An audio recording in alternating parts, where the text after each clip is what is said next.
Banyak yang takut, banyak yang menjauhi. Tapi apa sebenarnya kusta? Kusta adalah penyakit infeksi yang disebabkan oleh bakteri Mycobacterium lepra, bukan akibat kutukan atau dosa turunan. Penyakit ini menyerang saraf dan kulit, tapi bisa disembuhkan.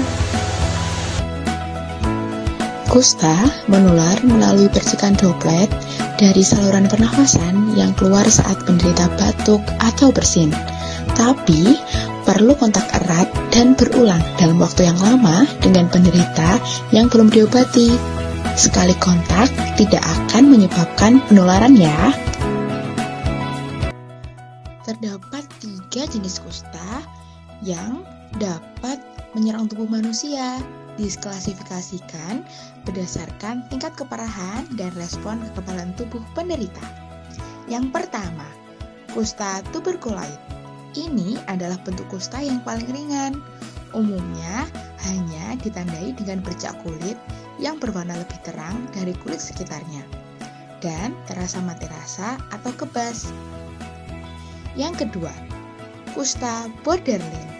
Jenis ini bentuknya antara gejala bervariasi dari ringan hingga cukup berat. Bercak kulit muncul banyak dan saraf yang terdampak lebih luas, menyebabkan gangguan sensasi dan kekuatan otot di daerah tubuh tertentu. Yang ketiga, kusta lepromatosa. Bentuk kusta yang paling berat dan parah. Bakteri ditemukan dalam jumlah yang banyak di tubuh. Penderita mengalami bercak kulit yang luas dan berubah bentuk. Saraf mengalami kerusakan berat sampai terjadi kecacatan. Salah satu tantangan utama dalam menanggulangi kusta adalah masa inkubasi yang lama. Setelah terinfeksi bakteri Mycobacterium leprae, gejala kusta biasanya baru muncul setelah 2-5 tahun atau bahkan bisa sampai 10 tahun. Masa inkubasi ini yang menyebabkan kusta sulit dideteksi dini dan membuat penyebaran bisa terjadi tanpa disadari.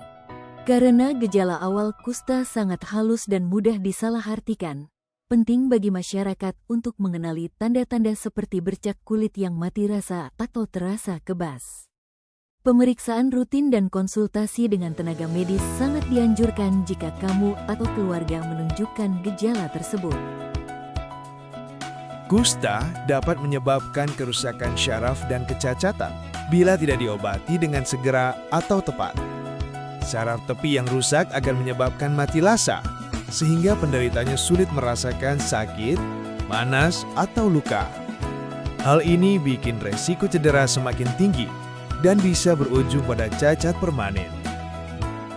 Menurut data dari Organisasi Kesehatan Dunia atau WHO, setiap tahun ditemukan sekitar 200.000 kasus baru kusta di dunia.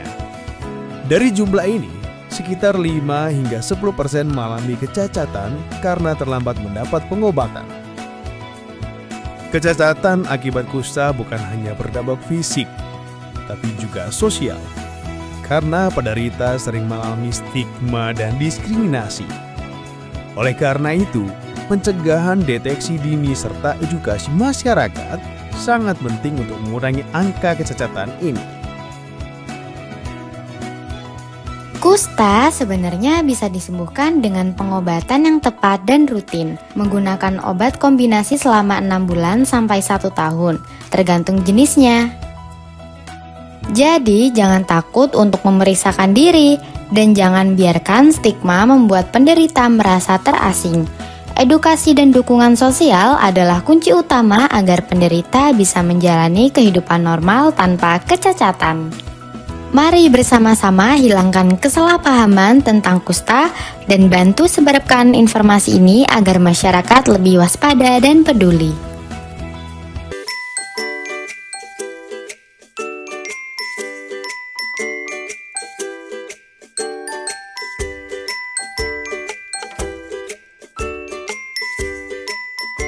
Mari kita luruskan kesalahpahaman. Kusta tidak menular melalui jabat tangan, berpelukan, duduk bersama, atau diturunkan ke anak. Yang benar, penularan butuh kontak dekat berulang dengan penderita yang belum diobati. 95% orang kebal secara alami terhadap kusta. Kabar baik nih teman-teman, kusta bisa disembuhkan dengan obat MDT yang disediakan gratis oleh pemerintah. Setelah minum obat pertama, penderita sudah tidak menular. Pengobatan tuntas mencegah kecacatan. Deteksi dini dan pengobatan adalah kunci utama.